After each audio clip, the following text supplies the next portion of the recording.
नमस्कार. आज आपण बघणार आहोत पालक राईस.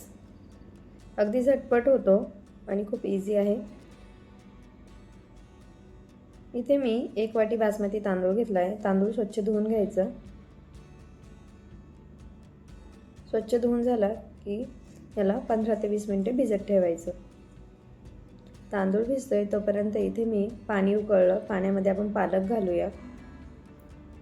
पालक घातला की गॅस बंद करायचा आणि याला 10-15 मिनिटे असंच ठेवायचं. 10-15 मिनिटे झाली की आपण पालक काढून घेऊ आणि थंड पाण्यात टाकूया, म्हणजे याचा कलर टिकून राहतो.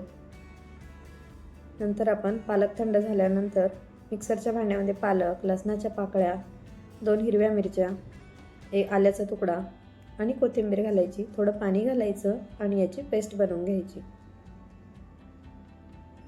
इथे पालकाची पेस्ट तयार आहे. आता आपण फोडणी करूया. तर फोडणीसाठी इथे मी 1 चमचा तेल घातलं. त्यानंतर जिरे, तेजपान, लवंग आणि 1 बारीक कापलेला कांदा. कांदा आपला हलका गुलाबी रंगावर परतायचा. कांदा परतला की यामध्ये बाकीच्या भाज्या घालूया. यामध्ये वाटाणा, बीन्स, शिमला मिरची, टोमॅटो, तुम्ही तुमच्या आवडीनुसार भाज्या घालू शकता. त्यानंतर मसाले, हळद, धनेपूड आणि गरम मसाला मी इथे घातला आहे. लाल तिखट पण घालू शकता. मसाले परतले की यामध्ये आपण जी पालकाची पेस्ट केली ती यामध्ये घालायची आणि पेस्ट घालून पुन्हा 2 ते 3 मिनिटे छान परतवून घ्यायचं.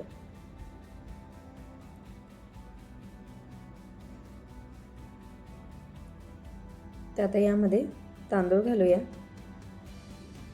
तांदूळ घालून छान मिक्स करू.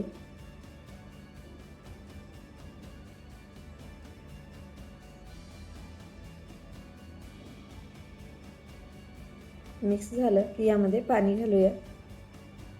तर आता इथे मी 1 वाटी तांदूळ घेतला होता, त्यासाठी 3 वाट्या पाणी घातलं आहे. चवीनुसार मीठ, त्यानंतर शेवटी थोडंसं तूप घातलं आहे आणि याच्या आपण 2 ते 3 शिट्ट्या करून घेऊ. 2-3 शिट्ट्या झाल्या. कुकर छान थंड झाला. बघूया. राईस अगदी छान झाला आहे. बघू शकता. रंगही खूप मस्त आला आहे. तर अगदी झटपट होतो. नक्की करून बघा. व्हिडिओ आवडला असेल तर व्हिडिओला लाईक, शेअर, सबस्क्राईब नक्की करा.